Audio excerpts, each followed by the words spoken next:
بسم اللہ الرحمن الرحیم۔ محترم ناظرین، کیا آپ کو معلوم ہے کہ چاند اور سورج کو بھی جہنم میں ڈالا جائے گا؟ ایسا کیوں کیا جائے گا؟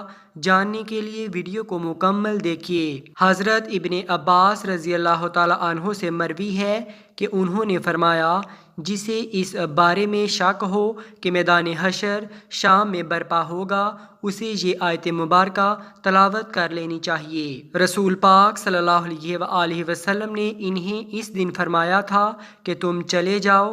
انہوں نے پوچھا کہاں؟ تو آپ صلی اللہ علیہ وآلہ وسلم نے فرمایا ارض محشر کی طرف۔ حضرت معاویہ بن حیدہ رضی اللہ تعالی عنہ سے روایت ہے کہ آپ صلی اللہ علیہ وآلہ وسلم نے ارشاد فرمایا کہ تم اس طرف جمع کیے جاؤ گے، اور آپ صلی اللہ علیہ وآلہ وسلم نے ملک شام کی طرف اشارہ کیا۔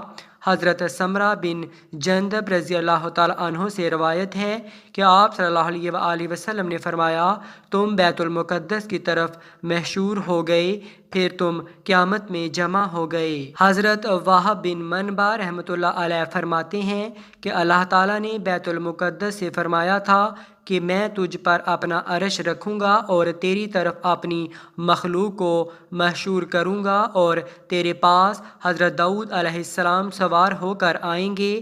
حضرت ابن عمر رضی اللہ تعالی عنہ سے روایت ہے کہ آپ صلی اللہ علیہ وآلہ وسلم نے فرمایا کہ جو شخص یہ چاہے کہ اپنی آنکھ سے قیامت کا مشاہدہ کرے تو اسے چاہیے کہ وہ اذا الشمس کورت، اذا السماء انفطرت اور اذا السماء انشقت کو پڑھ لے۔ قیامت کے دن ایک منادی ندا کرے گا جسے سب مخلوقات سنیں گی۔ وہ کہے گا ہر قوم جو خدا کو چھوڑ کر جن معبودوں کی عبادت کرتی ہے ان کے ساتھ ہو جائیں۔ چنانچہ ہر شخص کے سامنے اس معبود کی صورت بنا دی جائے گی جس کی وہ عبادت کیا کرتے تھے۔ ایک فرشتے کی شکل حضرت عیسیٰ علیہ السلام جیسی اور ایک فرشتے کی شکل حضرت عیسیٰ ابن مریم جیسی بنا دی جائے گی۔ چنانچہ یہودی اور عیسائی ان دونوں کے پیچھے چل پڑیں گے، پھر یہ معبود انہیں جہنم کی طرف لے کر جائیں گے، پھر کوئی نہیں بچے گا، صرف مومن رہ جائیں گے۔ البتہ مومنین میں کچھ منافق بھی ہوں گے۔ اللہ تعالیٰ ان کے سامنے جس حالت میں چاہے گا ظہور کرے گا اور فرمائے گا اے لوگو، سب لوگ چلے گئے، تم بھی اپنے خدا کے ساتھ جس کی تم عبادت کرتے تھے اس کے ساتھ چلے جاؤ۔ وہ عرض کریں گے کہ خدا کی قسم، اللہ کے سوا ہمارا کوئی معبود نہیں، ہم غیر اللہ کی عبادت نہیں کرتے تھے۔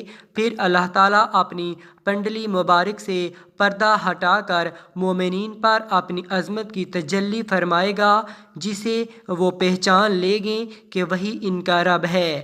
مومنین یہ دیکھ کر سجدہ ریز ہو جائیں گے، جبکہ منافقین گدی کے بل جا گریں گے، کیونکہ اللہ تعالیٰ ان کی پشتوں کو بیل کے سینگ کی طرح سخت کر دے گا۔ پھر اللہ تعالیٰ مومنین کو حکم دے گا تو وہ سر اٹھائیں گے۔ حضرت ابن عباس رضی اللہ تعالیٰ عنہ سے روایت ہے کہ سیدنا ابوبکر صدیق رضی اللہ تعالیٰ عنہ نے عرض کیا یا رسول اللہ صلی اللہ علیہ وآلہ وسلم، میں دیکھ رہا ہوں کہ آپ صلی اللہ علیہ وآلہ وسلم بوڑھے ہو رہے ہیں۔ آپ صلی اللہ علیہ وآلہ وسلم نے فرمایا مجھے سورہ ہود، سورہ واقعہ، سورہ مرسلات، سورہ یستعلون اور سورہ الشمس کورت نے بوڑھا کر دیا۔ حضرت ابو مریم رضی اللہ تعالی عنہ سے روایت ہے کہ آپ صلی اللہ علیہ وآلہ وسلم نے الشمس کورت کا مطلب یہ بیان کیا ہے کہ سورج کو بے نور کر کے دوزخ میں ڈال دیا جائے گا، اور اذا النجوم انقدرت کا مطلب یہ بیان کیا کہ ستاروں کو توڑ کر جہنم میں ڈال دیا جائے گا، اور ہر اس معبود کو جس کی خدا کے سوا پرستش کی گئی دوزخ میں ڈال دیا جائے گا، سوائے حضرت عیسیٰ علیہ السلام اور ان کی والدہ کے۔ حضرت ابن عباس رضی اللہ تعالی عنہ اذا الشمس کورت کی تفسیر میں فرماتے ہیں کہ اللہ تعالیٰ سورج، چاند، ستاروں کو قیامت کے دن سمندر میں پھینک کر ان کی روشنی کو مسخ کر دے گا۔ پھر اللہ تعالیٰ مغرب کی طرف سے ہوائیں چلائے گا جو سمندر کو بھڑکا کر آگ میں بدل دے گی، اور بعض حضرات نے یہ فرمایا ہے کہ جب سورج کو سمندر میں پھینکا جائے گا تو اس سے سمندر کھول اٹھے گا اور پھر آگ میں تبدیل ہو جائے گا۔ حضرت ابو ہریرہ رضی اللہ تعالیٰ عنہ فرماتے ہیں کہ قیامت کے دن سورج اور چاند بے نور کر دیے جائیں گے۔ حضرت ابی ابن کعب رضی اللہ تعالیٰ عنہ فرماتے ہیں کہ قیامت سے پہلے 6 نشانیاں ظاہر ہوں گی۔ لوگ بازاروں میں چل پھر رہے ہوں گے کہ سورج کی روشنی بجھ جائے گی، ابھی وہ اسی حالت میں ہوں گے کہ پہاڑ زمین پر گر پڑیں گے اور زمین لرزنے لگے گی، جس سے جنات گھبرا کر انسانوں کی طرف اور انسان گھبرا کر جنات کی طرف بھاگیں گے۔ جانور، پرندے اور درندے آپس میں خلط ملط ہو جائیں گے۔ ارشاد خداوندی ہے۔ ترجمہ: جب جنگل کے جانوروں میں رول پڑ جائے یعنی ایک دوسرے میں مل جائیں گے۔ اور ترجمہ: جب بھی بیاتی اونٹنیاں چھٹتی پھریں۔ ترجمہ: اور جب دریا جھونکے جائیں، اس وقت جنات انسانوں سے کہیں گے، ہم تمہیں کہتے ہیں کہ سمندر کی طرف چلو۔ جب وہ وہاں پہنچیں گے تو آگ ہی آگ نظر آئے گی جس سے شعلے اٹھ رہے ہوں گے۔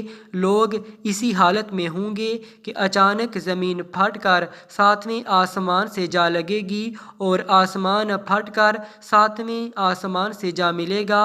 تب ان پر ایک ایسی ہوا چلے گی تو انہیں موت کی آغوش میں سلا دے گی۔ حضرت ابن مسعود رضی اللہ تعالیٰ عنہ فرماتے ہیں کہ آسمان کی حالت تبدیل ہوتی رہے گی، کبھی تو وہ المحل کی طرح ہو جائے گا اور کبھی وردۃ القدحان اور کبھی واہتا۔ آسمان پھٹتا رہے گا اور اس کے احوال تبدیل ہوتے رہیں گے۔ حضرت محمد بن کعب رحمۃ اللہ علیہ کی روایت سے امام قرطبی رحمۃ اللہ علیہ فرماتے ہیں کہ قیامت کے دن لوگوں کو اندھیرے میں اٹھایا جائے گا اور آسمان کو لپٹایا جا چکا ہوگا۔ ستارے جڑ جائیں گے، سورج اور چاند ختم ہو جائیں گے اور ایک منادی آواز دے گا۔ لوگ اس دن اس کی آواز کے پیچھے دوڑیں گے۔ ارشاد باری تعالیٰ ہے۔ ترجمہ: اس دن پیچھے دوڑیں گے پکارنے والے کے، ٹیڑھی نہیں جس کی بات۔ آپ صلی اللہ علیہ وآلہ وسلم نے فرمایا، جب میں جنت میں داخل ہوں گا اور اپنے رب ذوالجلال شانہ کو دیکھوں گا تو اس کے سامنے سجدہ ریز ہو جاؤں گا۔ اللہ تعالیٰ مجھے اپنی تعریف اور بزرگی بیان کرنے کی ایسی اجازت دے گا جو اپنی مخلوق میں سے کسی کو نہیں دی ہوگی۔ پھر اللہ تعالیٰ فرمائے گا، یا محمد اپنا سر اٹھائیں، شفاعت کریں، آپ کی شفاعت قبول ہو گئی۔ آپ سوال کریں، آپ کو عطا کیا جائے گا۔ جب میں اپنا سر اٹھاؤں گا تو اللہ تعالیٰ استفارض فرمائے گا کہ آپ کیا چاہتے ہیں، حالانکہ اللہ تعالیٰ خوب جانتا ہے۔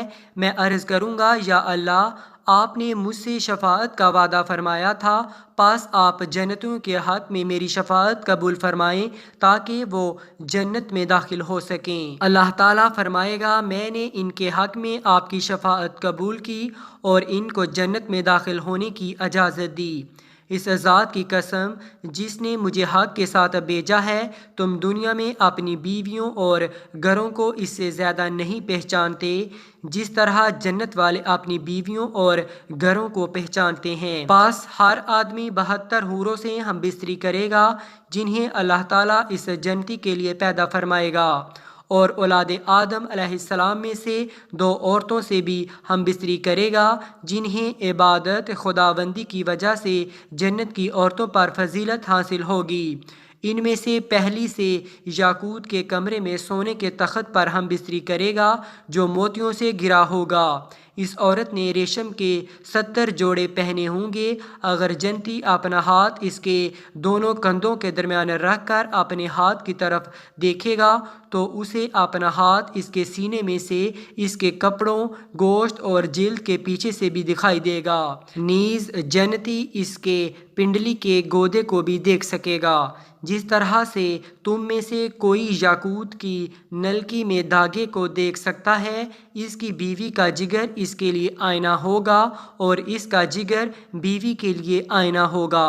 جب وہ اپنی بیوی کے پاس ہوگا نہ وہ اس سے اکتائے اور نہ اس کی بیوی اس سے اکتائے گی۔ یہ جب بھی اس کے پاس آئے گا اسے کمواری پائے گا، نہ مرد کا ذکر سستی کرے گا نہ ہی بیوی کی فرج کو شکایت ہوگی۔ اس دوران انہیں ندا دی جائے گی کہ تم دونوں میں سے کوئی بھی سیر نہ ہوگا اور نہ ہی منی نکلے گی۔ جنتی مرد سے کہا جائے گا تیرے لیے اور بھی بہت سی بیویاں ہیں۔ وہ ایک ایک کر کے سب کے پاس جائے گا۔ جس بیوی کے پاس بھی جائے گا وہ کہے گی واللہ میں نے جنت میں کوئی تجھ سا حسین دیکھا اور نہ تجھ سے زیادہ کسی کو محبوب بنایا، اور جہنم کے مستحق جہنم میں جائیں گے۔ محترم ناظرین، کمنٹ سیکشن میں الحمدللہ ضرور ٹائپ کریں۔ ویڈیو پسند آئی ہے تو چینل کو سبسکرائب بھی کر لیں۔ شکریہ۔